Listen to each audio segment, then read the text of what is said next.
Good morning, good evening, good afternoon, a croeso. Welcome to my YouTube channel. My name is Mhara Starling. I'm a Welsh folk witch and a polytheist and a pagan and an animist who lives on the Isle of Anglesey at the tippy top of the north of Wales. And tonight, heno, we're going to delve into the concept, the idea, the culture, the magic, and the lore of Welsh deities. And all of this is in celebration of my most recent book. I've written 4 books, but my most recent book is this one. Pantheon the Welsh, which is a strange title, isn't it? A little bit of a strange title, but that's because it's part of a series. It's part of a series of books that Moon Books, which is an imprint of Collective Ink, which is one of the publishers I work with, they create a series of titles under the title of Pantheon. So the point of the book is to immerse you into the world of Wales and the deities that arise from our land, from our culture, from our people, from our mythology, from here, essentially, from Cymru. But tonight, I'm taking you on a little adventure. Let's explore Welsh deities. So yes, Welsh deities, a brief introduction. Let's dive right in. So, across the world today, thousands, if not even perhaps millions, of modern day polytheists, pagans, witches, and broadly spiritual people venerate gods that originate here within Welsh culture, within the culture of Cymru. And I find this fascinating. So I stepped into the world of modern day paganism, of polytheism, of magic from a very young age. I came into this as a teenager. And even as young as that, even when I was just stepping tentatively into this world, I started to realize that my own culture, the culture that I was raised in, was everywhere. It was prolific within this scene, even if sometimes people didn't know what Welsh culture was. Sometimes they would know the gods or know certain terms or ideas from Welsh culture, but not necessarily connect the dots that link those two things together, that link Wales or Cymru with polytheism and paganism as it exists today. So there are certain characters from Welsh literature and mythology, such as Ceridwen, Lleu Llaw Gyffes, Aranrhod or Arianrhod, and Arawn and such, who seem to show up constantly. One of the most prominent characters that I came across a lot in modern day paganism and polytheism was Rhiannon. Rhiannon was very beloved among modern day pagans. And as I kind of stepped into this world and started looking around at all of these people who venerated these gods, I started realizing that some of them didn't even know their original source material. Some of them didn't know the stories that they come from. Some people had just heard the name and heard a call. And I would preface anything that I preface. Oh my goodness, that's a hard word for my Welsh brain today. I would preface everything that I'm about to say by saying that that is still valid. It is valid for you to feel drawn to a deity and perhaps not be aware of everything that lies underneath them from a storied perspective, from a mythological perspective, or from a cultural perspective. But I do think it's important that once you do feel that pull, once you feel that grip of the gods, that you do then turn to their stories, to their culture, to their magic. Of course, by all means, have your own relationship with them, but there's an entire culture that has preserved these deities, these entities, these characters for hundreds upon hundreds of years. And there's a lot of work that has gone into ensuring that their names survive and have been echoing throughout the mists of time. So, what exactly are the origins of some of these gods? Where do they come from, and how did they find their way into our modern polytheistic practices today? How did we come across them? So, some of the primary sources where some of these entities come from are some of the things that I nerd out over the most. These are some of the things that I feel so deeply connected to, but I am, as I just said, a massive nerd for them as well. I keep a copy of a lot of these primary sources, translations, and versions of them all over my house. I live and breathe them. They're everywhere, even looking around me right now in this office. I'm sure you can see the piles of books behind me, but even in front of me on my desk, I have various different copies of texts that give you an insight into Welsh mythology and literature. So, what are these sources? Where do these sources come from, and what are their history? If you step tentatively or excitedly upon a path wanting to learn more about Welsh deities, so perhaps you listened to a song by Stevie Nicks and heard the name Rhiannon, or maybe you watched Disney's The Black Cauldron or read the books that The Black Cauldron is based on, The Chronicles of Prydain by Lloyd Alexander, or maybe you were perusing the library and you came across a novelization of a story referred to as the Mabinogi by Evangeline Walton, and you thought to yourself, these characters are touching me in a very profound way, in a very profound and visceral way. I want to know more about them and I want to deep dive into where these characters come from. Then the first place you'll probably end up after you've done a little Googling or a little study at the library is the four branches of the Mabinogi. The four branches of the Mabinogi. Mabinogi, or as it's sometimes referred to in modern translations, Mabinogion. So what exactly is the Mabinogi and what does it teach us? What can it tell us about the gods? So the Mabinogi are a series of prose tales which were recorded and gathered into manuscripts at the medieval period. So during the medieval period, these stories were preserved in glorious, glorious manuscripts. And from there, their stories have survived. These stories have survived through the ages, and we can still interact with them to this day.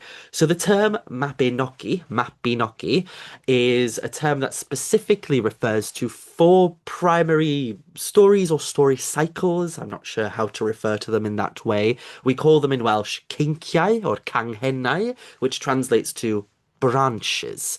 And the term branches in and of itself gives you a rather evocative image in your head. These are stories that are connected, deeply, deeply connected and tied together, and yet they also tell individual stories that are interesting and meander down their own paths. But they are branches, so you can imagine in your head, can't you, the image of a tree. You can see a tree in your mind, one big tree trunk. And as that tree trunk extends from the ground itself, it stretches into the sky by four primary big branches. And along those branches, there are all these smaller twigs and branches coming off of them with leaves and foliage and all manners of flowers and fruit blossoming and growing all at all times. And all of these branches, they weave around each other. They grow in strange, gnarled patterns. Sometimes they cross over. Sometimes a leaf from one branch will fall onto the other branch. So we see this one great tree with four distinct branches or story cycles. And that's exactly how I personally think we should look at the Mabinogi. Because the Mabinogi isn't a direct chronological serial of stories. It is a group of stories that seem to be connected in strange and intimate ways. They weave around one another and spiral around one another. And they are connected in a serialized fashion, I would say, because there are characters that cross over from one branch to the next. So there are references to some characters, or some characters will just show up overtly in the next story. So if you were to read the four branches in order, you might notice that the third branch of the Mabinogi is essentially a direct sequel to the second branch. The events at the end of the second branch lead to the events at the beginning of the third branch, and characters cross over from that branch to the next. And throughout all four of the stories, there is one character at its root, and that character is Pryderi, and he is connected to pretty much all of the primary characters that we focus on as we move through the stories. So these stories, they all were recorded in medieval manuscripts, and that leads some people to assume, well, that must mean then that they are originating in the medieval period. You know, we live in a world that venerates and worships almost more so than venerates the written word. We live in a culture nowadays where writing is very, very important. And I can't really argue against that because I love my books and I'm also an author, so I'm contributing to this obsession with the written word. But Welsh culture, it has to be said, for the majority of history was not a culture that wrote things down, or at least the ancestors of Welsh culture, the ancestors of the culture we now refer to as Welsh, did not really necessarily write things down. It's only from the medieval period onwards we start to see things being written in word form, being put to pen and paper.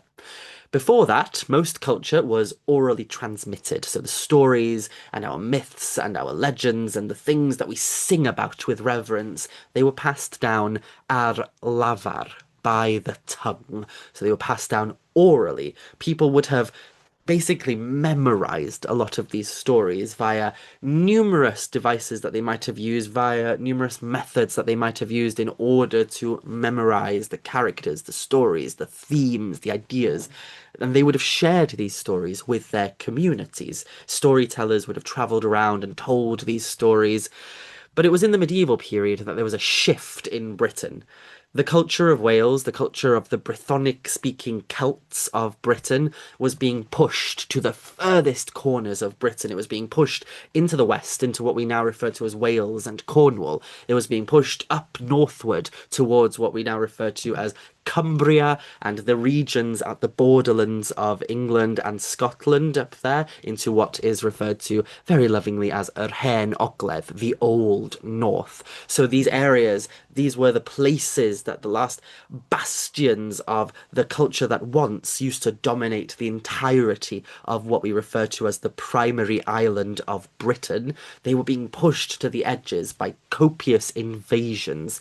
And as these invasions were coming in and the culture was being wiped out and language was changing and shifting and these Brythonic speaking peoples were being pushed to these very edges, someone, somewhere, some important person with lots of money obviously thought to themselves, these stories, these poems, these songs, they need to be protected, they need to be preserved. And so they spent a lot of money creating manuscripts that were then copied and copied and copied. So the versions we have today, the medieval manuscripts that we have today that preserve these stories, they are just the oldest copies that we have, but they are copies of copies. So the stories are much older than that. And long before they were ever written down, they were stories that were transmitted orally. And we have no idea how far exactly these stories might go. Some people wholeheartedly believe that these stories extend into a pre-Christian Celtic past, a past where the gods of this land were venerated and sung to on the regular, whereas others believe that no, they probably arose after Christianity had reached these shores. We'll never fully know the answer, I don't think, but there's all manners of academic study being done into the age of the Mabinogi, the age of these stories, and how old they might be, the meaning behind them, and the echoes and hints we have within them of a culture that predates Christianity and predates the culture that they are obviously situated in these older sources. So they are stories that seem to echo something that is timeless, because we have no idea how old exactly they are. We have no idea how much over time they've changed and evolved and adapted. And the trouble, the danger with the manuscripts, of course, is that now they have become canonized. They have become locked almost in time in some ways. I would argue that not in all ways. There are some ways in which we can draw all manners of strange interpretations, and there's so many people out there, so many clever and intelligent and amazing people who still find new nuggets of wisdom every single day, hidden and locked within the pages of the Mabinogi.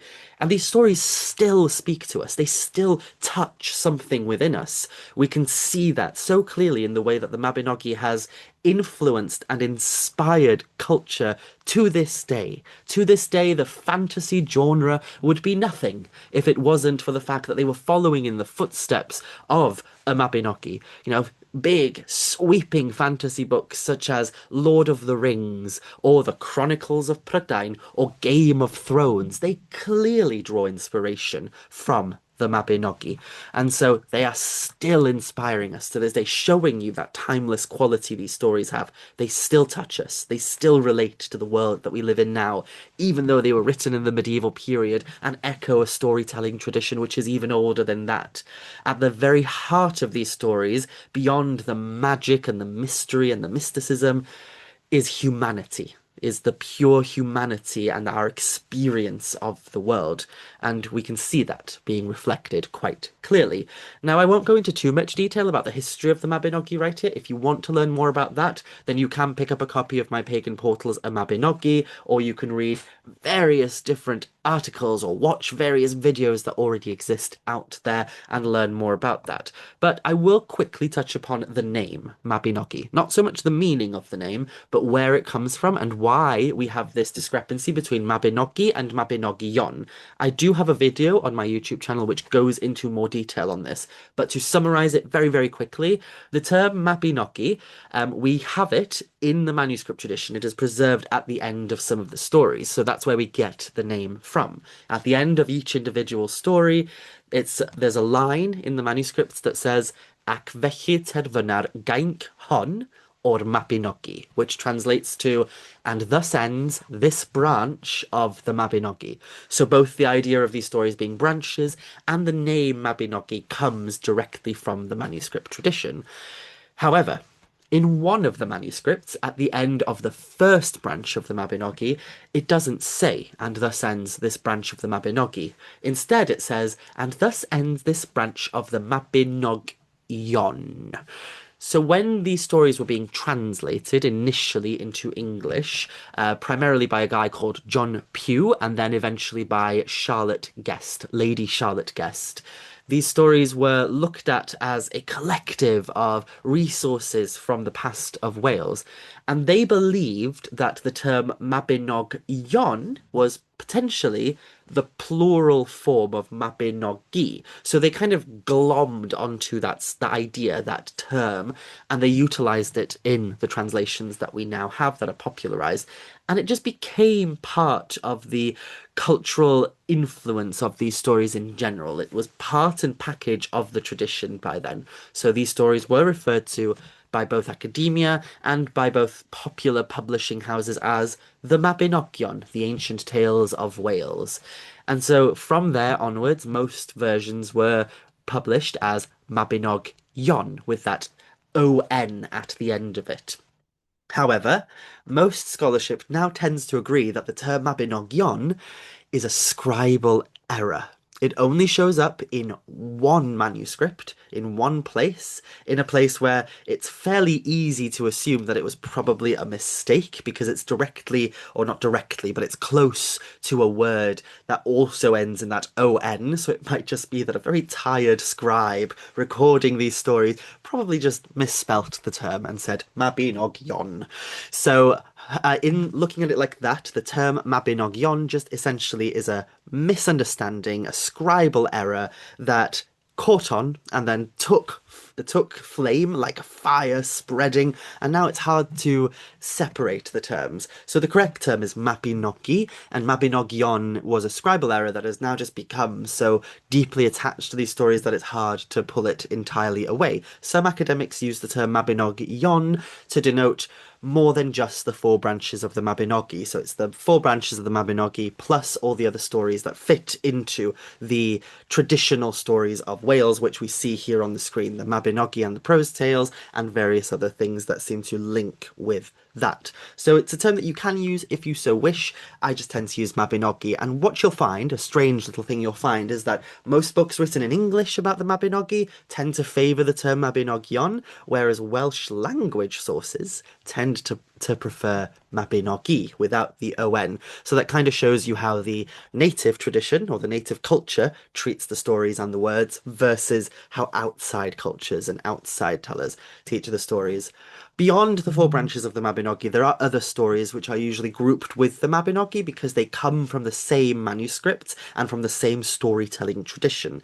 So these are stories such as Culhwch and Olwen, Llyfr the Llefelys, Rhonabwy's Dream, The Dream of Maxen Wledig, Iarlles y Ffynnon, or The Lady of the Well, and so on and so on. So we have various different stories that fit into those traditions, and all of these stories, they tell us a little bit about the entities that we are discussing this evening.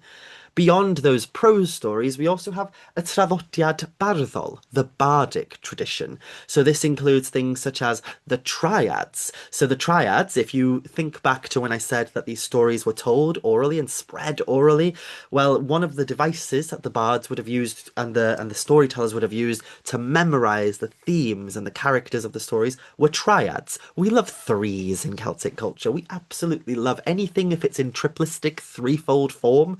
And so we placed things into triadic formula. And the triads essentially are a catalogue of lore and information that we can turn to. And sometimes in these triads, we learn things about certain characters or certain locations or certain themes that aren't in the Mabinogi, that aren't in the prose tales. So they are obviously carrying an echo of a lost piece of lore, a lost piece of myth that we can perhaps delve into and learn a little bit more about them. So I like to turn to the trioedd, and I always have Rachel Bromwich's version of Trioedd Ynys Prydain, the Triads of the Island of Britain, here on my desk, right in front of me. It's a big brick of a book, but it's always there. We can also turn to Cerddi and Barddoniaeth, so that's poetry. Poetry teaches us so much about the gods and about this culture. And then the final place that we can also turn to is Llen Gwerin, or folklore. And this one's a bit tricky because folklore obviously is a little bit more malleable than the rest of them. Folklore is a little more fickle than the rest of them because folklore tends to be primarily localized. So it's rooted in a specific place and it's relevant to a specific local culture and local people, whereas, the myths and stories of the Mabinogi and such is broader. These are now celebrated across the entirety of Wales and have for centuries now, whereas folklore tends to be more localized and regionalized, and there is a tendency in folklore to take ideas that we find in older stories and just transplant them into the local culture. But within folklore, we sometimes come across ideas about how these characters, these stories influenced people going into the future. And it shows us that these stories are not locked in time. They're fluid, they change, they move. People move with the stories. The stories are constantly adapting to fit the needs of the people. So we learn little interesting pieces of information that aren't in these older sources from folklore. Nowhere in the Mabinogion, the prose tales of Wales, does it ever say that Gwyn ap Nudd rides over Cadair Idris on Halloween night to collect the souls of the dead. But folklore does tell us that. So it gives us a little insight into how people's relationship with these beings evolved over time. So folklore is also another place that I tend to look. Maybe not so much, but it's still there as an important place in my eyes. So with all of that said, let's talk about the elephant in the room. Let's talk about one of the main things that always comes up when we bring up deities within a specifically Welsh context. Are the Welsh gods really gods? This is a big question. I won't be able to cover it in depth tonight, but I will at least touch upon it very quickly. So one of the main criticisms that people like me who do venerate some of these characters from the Mabinogi as deities get is, well, there's no evidence that they were ever anything other than medieval characters from medieval literature, and we don't have any proof that they were ever, that people ever bowed their knees to these gods and gave offerings to them. They were just characters in stories. They were literary characters. So how is praying to, say, Rhiannon or Arianrhod or Mabon any different than praying to Bilbo Baggins or Daenerys Targaryen from modern fantasy fiction? It's just that these stories are medieval rather than being modern. And it's a fair criticism, I suppose, if you are somebody who doesn't know that much about the culture of modern polytheism and paganism, or if you're somebody who hasn't delved into the history of these stories from a broader perspective beyond the confines of literary study and analysis.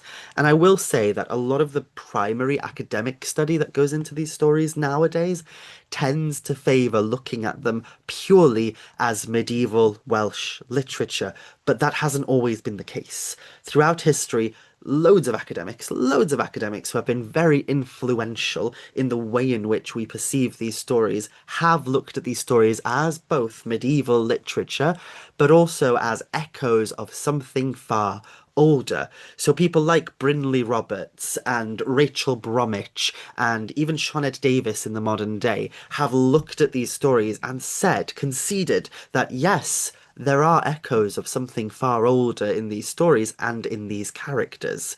There's something going on. So when we look at these stories and we see them purely as medieval literature, I feel like we're missing something. We're missing a piece of the puzzle.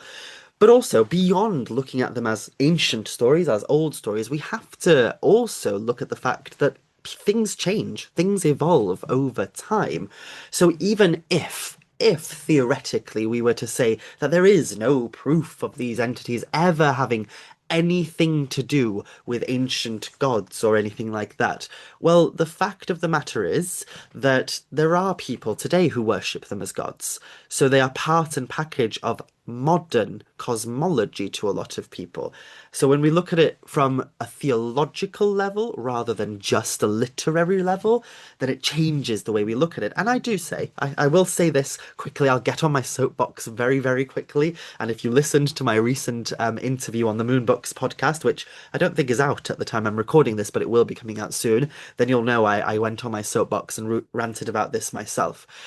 Do you not think that, from an academic perspective, even if you are just looking at these characters as literary characters and figures, do you not think it's so interesting that there are hundreds, if not thousands, of people across the world who now have an altar to Rhiannon, or Ceridwen, or Mabon, or Lleu Gyffes in their rooms at home? Do you not think it's so interesting that people are interacting with these stories in a really interesting way to this day? That people are pilgrimaging to Llyn Tegid to connect with Ceridwen, or they're pilgrimaging to the north of Wales to connect with Branwen, and going on the coast to connect with Arianrhod.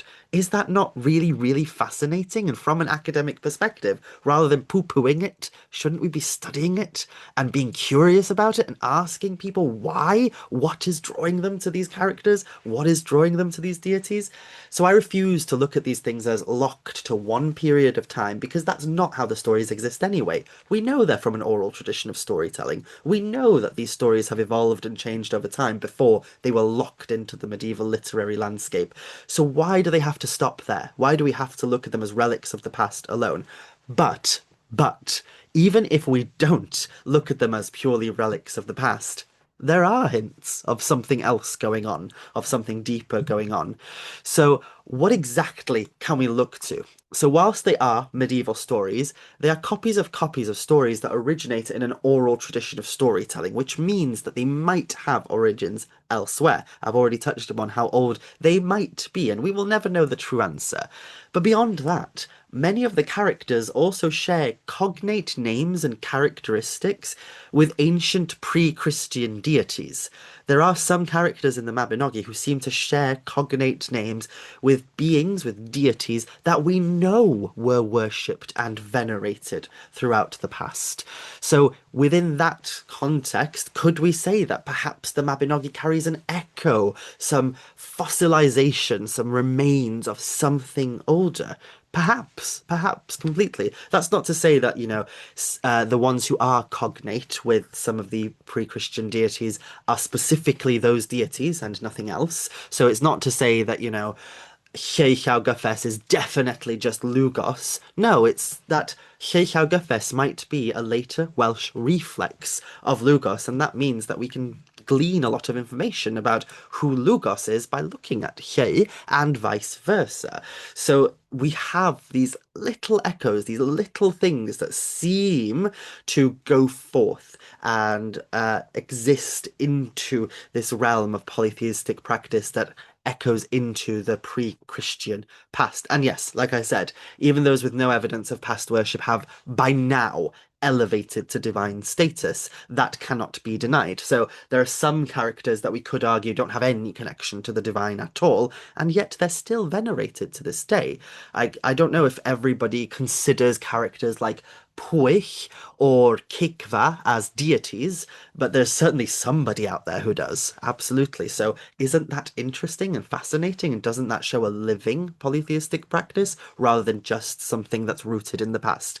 We're obsessed in both the pagan world and in the world in general with trying to authorize or validate our beliefs and our practices and the things that we do from day to day by trying to claim that they are ancient, by trying to say that they are somehow linked to an ancient past. It's a huge problem in paganism to the point that there's this huge veneration of things being seen as ancient to the point that people will lie about their own past and their own history. They will claim to be hereditary witches who have a practice that harkens all the way back to the 1100s, and just because they think that antiquity validates their practice. And I think that's silly. Antiquity doesn't validate your practice. Antiquity just shows that something is old. Hereditary doesn't validate your understanding of something. You can be a hereditary plumber, for goodness sakes. That doesn't mean you're good at plumbing. It just means that your parents were plumbers. So it doesn't mean as much as people like to think it does. Anyway, getting off of my soapbox.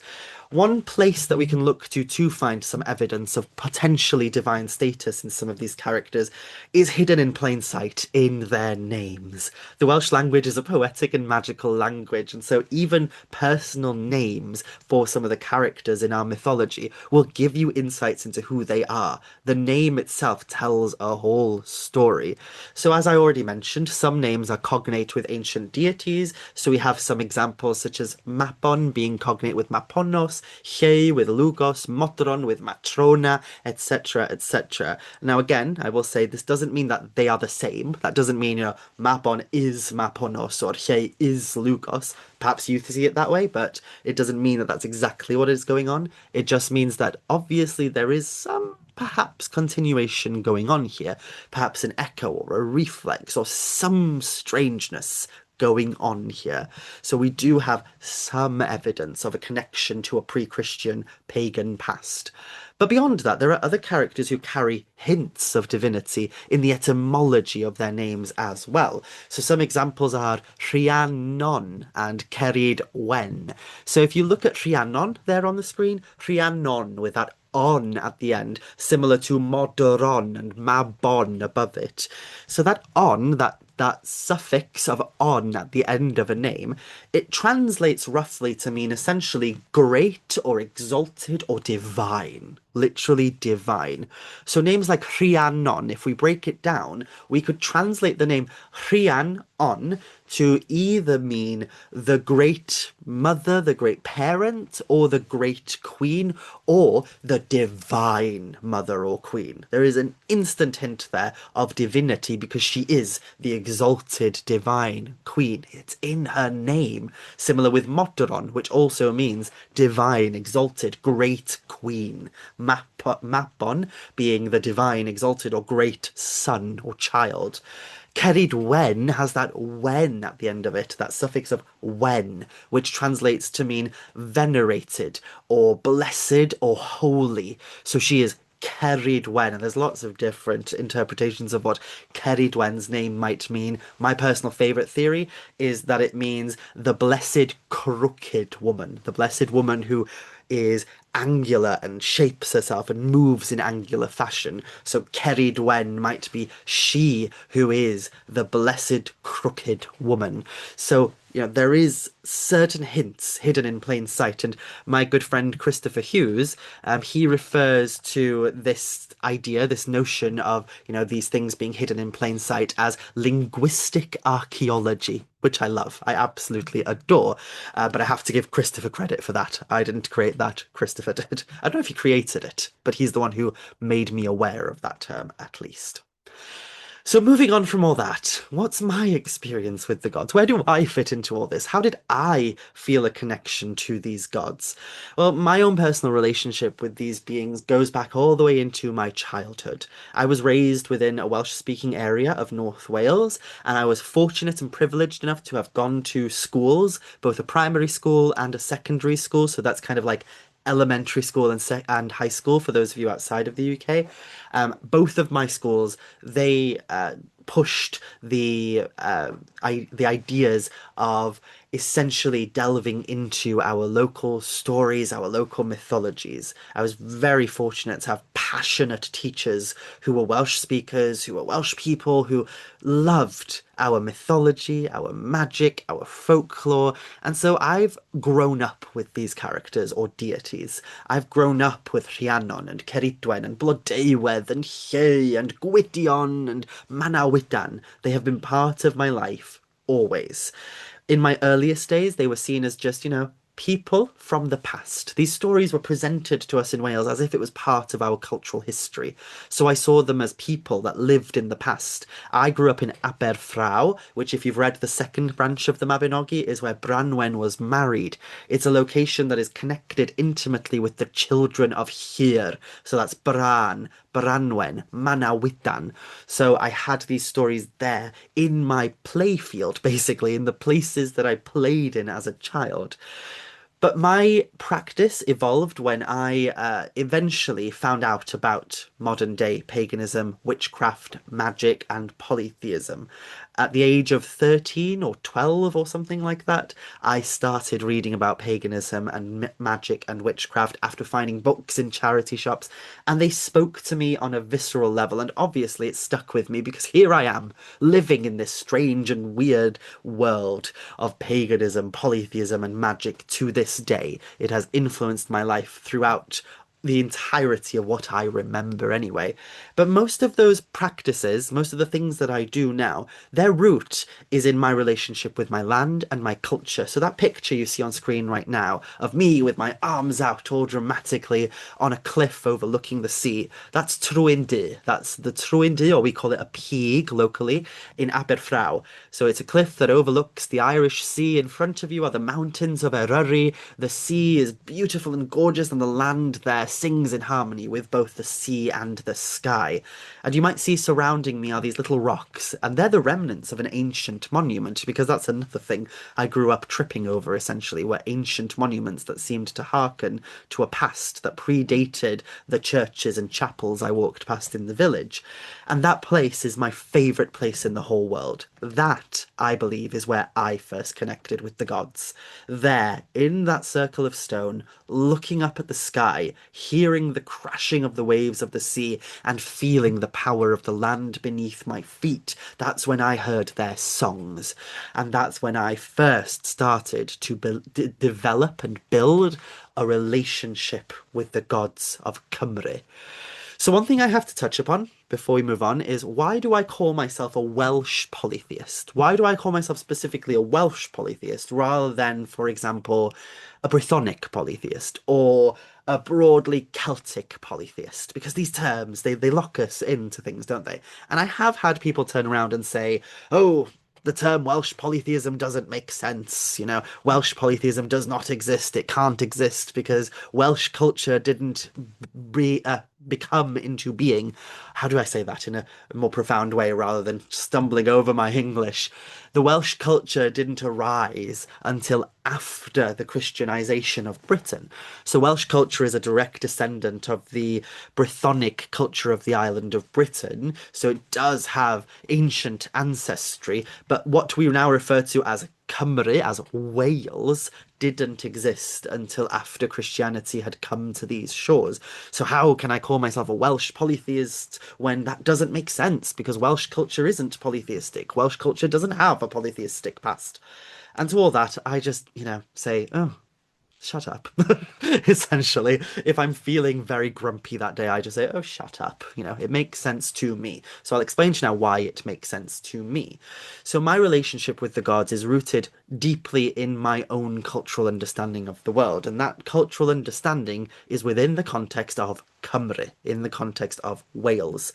I do not venerate Lugos or Belenos or Maponos. I venerate Mapon, Lle, Belly. I do not, venerate the gods of an ancient past that I have no connection to. I venerate deities that are apparent and clear and visible here and now in modern day Wales.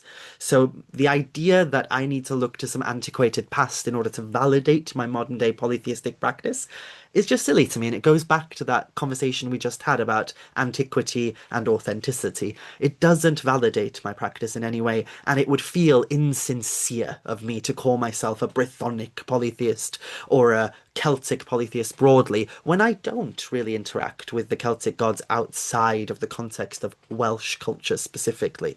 So the gods that I sing to daily are Rhiannon, Ceridwen, Gwynab Nudd, Arawn, and they are rooted in Welsh tradition, Welsh storytelling tradition, Welsh mythology, Welsh culture.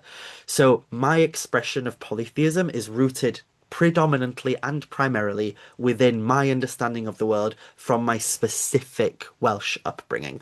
That doesn't mean I don't turn to other cultures or to the past in order to inform me and inspire me. Of course, I read academic articles about the cognate connections with ancient Celtic deities. Of course, I read about the connections between Brythonic culture and Gallic culture or Gaelic culture. Of course, I look to the Irish stories and see the parallels, and I feel inspired and moved by these things, but they are not rooted in my everyday practice. I don't really call to those gods outside of that. So it just makes more sense for me to call myself a Welsh polytheist, a Welsh witch, or a Swinwraig, or, things that are rooted in my everyday life. Because my polytheism is fluid, it is living, and it is rooted in my own direct experience, which is tempered or inspired and informed by study. My practice is not stuck in some ancient past, and I am absolutely not a reconstructionist. My whole thing, my polytheism, my practice, my veneration of the gods is not rooted in trying to replay or reenact what my ancestors did, because I am not my ancestors. I am the sum totality of my ancestors, and I live in the here and now. I cannot recreate what they did because I do not live in their world, but I can turn to them for inspiration and information, and that is what I do. But I am here and now, so I root my practice in the here and now. Now, the gods, in my experience, they become so much more apparent when we do deepen our relationship with the world around us.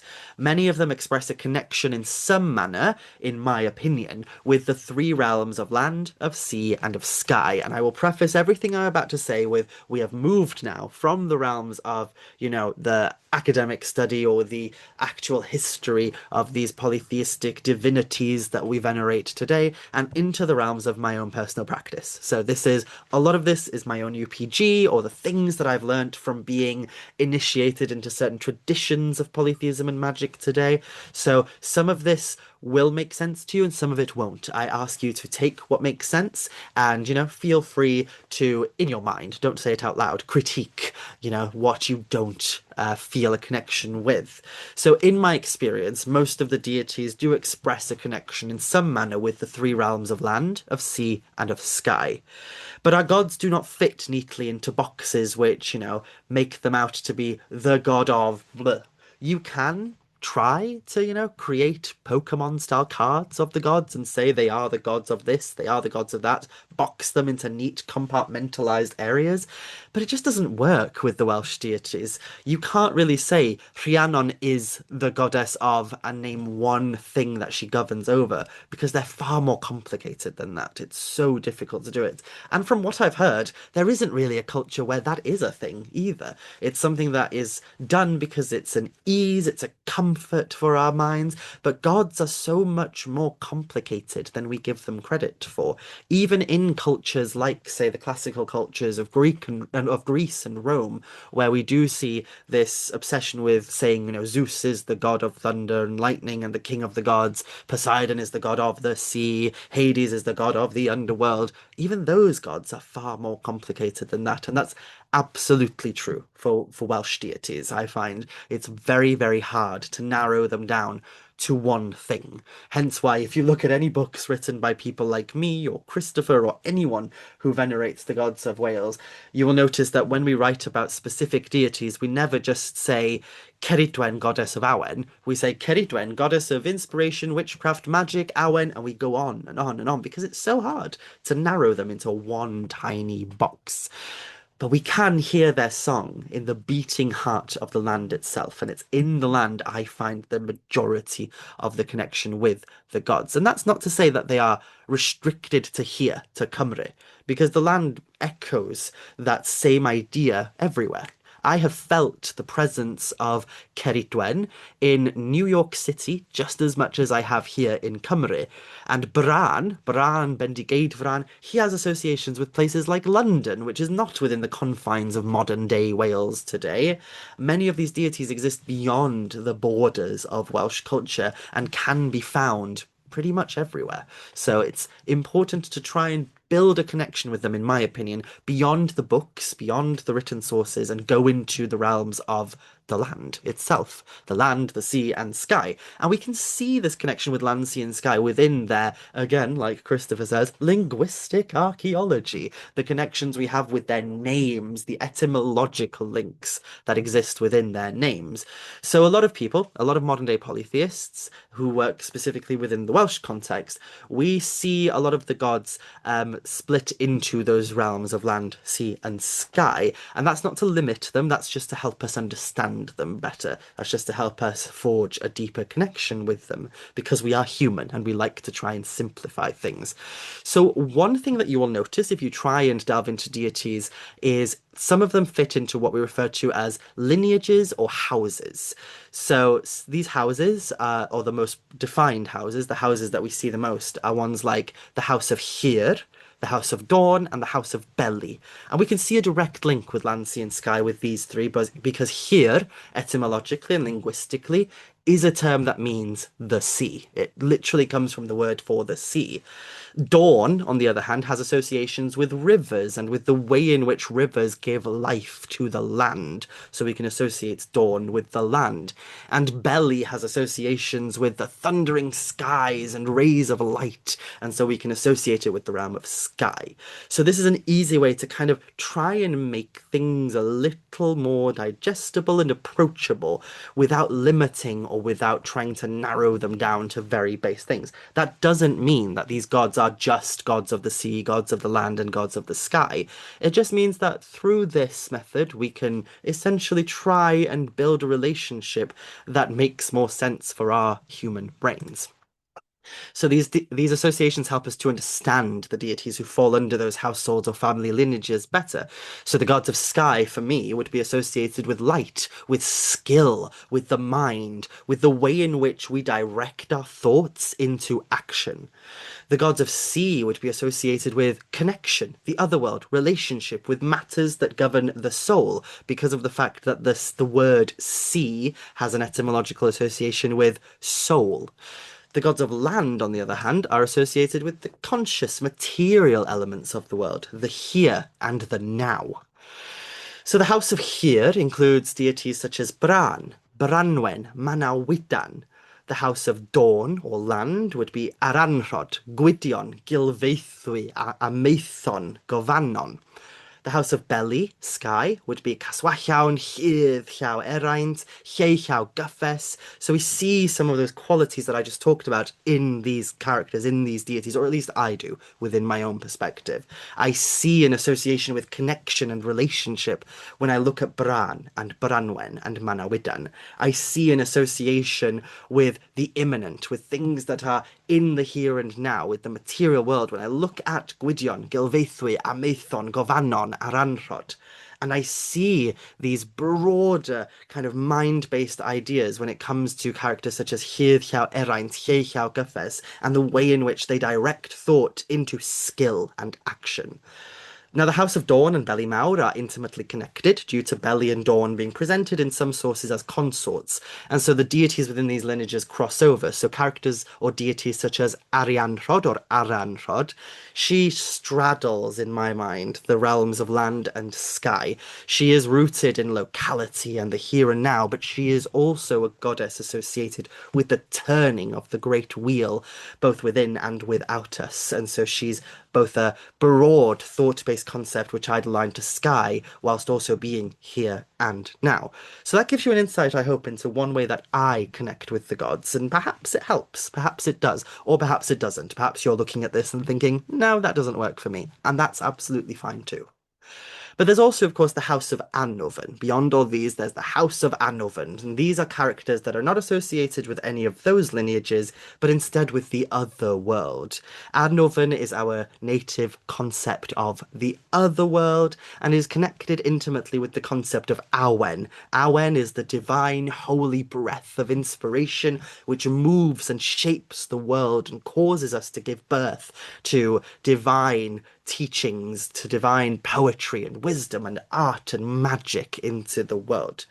The House of Annwfn does not denote one singular family, but gods who hold a connection with the other world. So some examples would be Arawn, who is the Lord of Annwfn in the first branch of the Mabinogi, Rhiannon, the otherworldly queen, who obviously comes from the otherworld and marries a mortal man, and Ceridwen, who is the mother and distributor of Awen.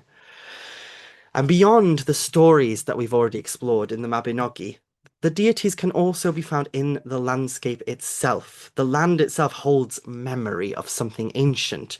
So, for example, Braint, who is, in my own personal practice and tradition, the goddess of spring and healing, whose name is carried by the Avon Braint, which flows through Anglesey.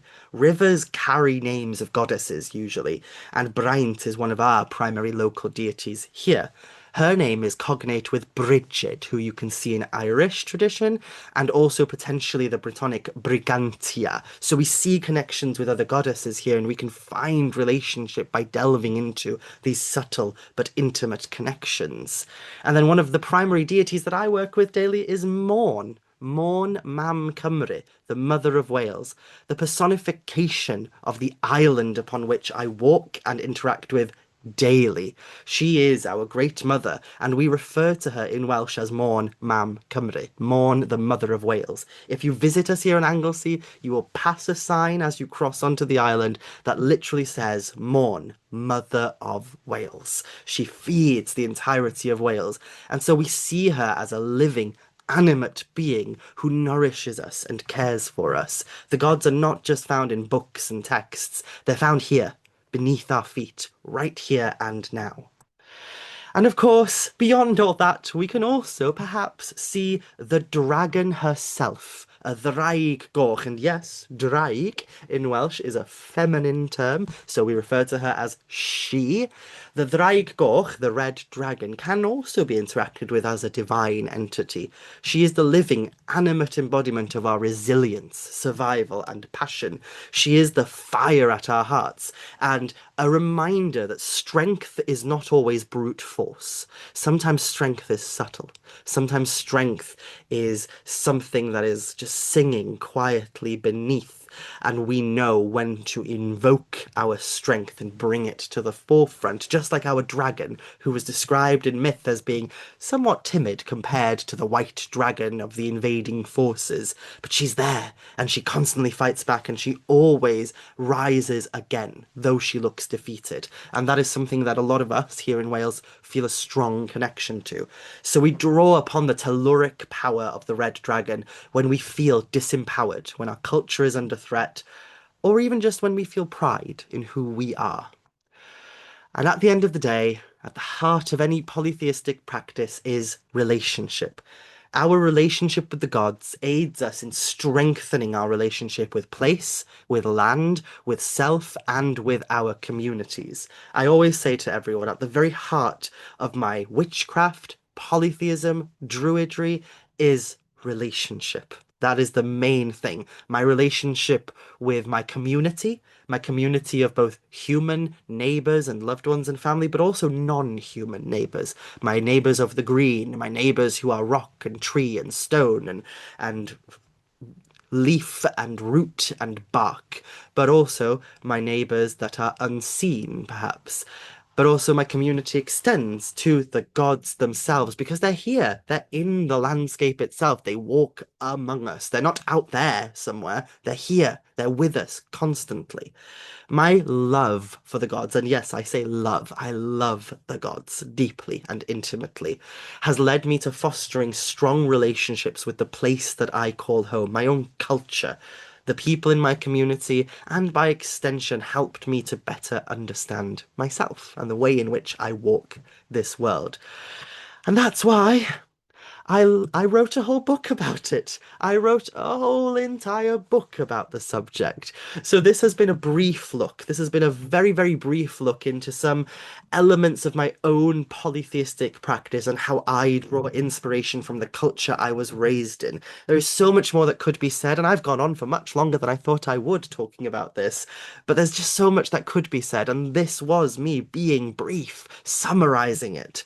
And that's why I had to write a whole book, because you can't summarize it. You can't bring it all into one tiny thing. And even this book barely skims the surface, but it's a start. If you want to find information about the gods of Wales and you're thinking, where on earth do I start? Well, obviously, buy yourself a copy of the Mabinogi, buy a copy of Trioedd Ynys Prydain, go out into the land, connect with these deities, call to them, sing to them, and also, if you so wish, buy a copy of Pantheon the Welsh, which is what we are celebrating today, Pantheon the Welsh. But of course, beyond that, I wrote three other books as well. So if you're looking for more, if you're itching for more, and you want more of me, if you want more of this voice in your head, then do look up my other books as well. Thank you so much for listening to me this evening, and I hope you have a wonderful rest of your day, whatever you are doing. And remember, the gods live and swim in the everyday. They're with us at all times. Sing to them, praise them, write poetry for them, write letters to them, interact with them in your own way. Use this as a springboard to send you on your own journey. Thank you so much, and I will see you all very soon. Diolch. Thank you for being here this evening. If you enjoyed this class, then do consider checking out my Patreon, where I offer exclusive courses and classes. And of course, check out my books, my podcast, and my other offerings. See you all soon.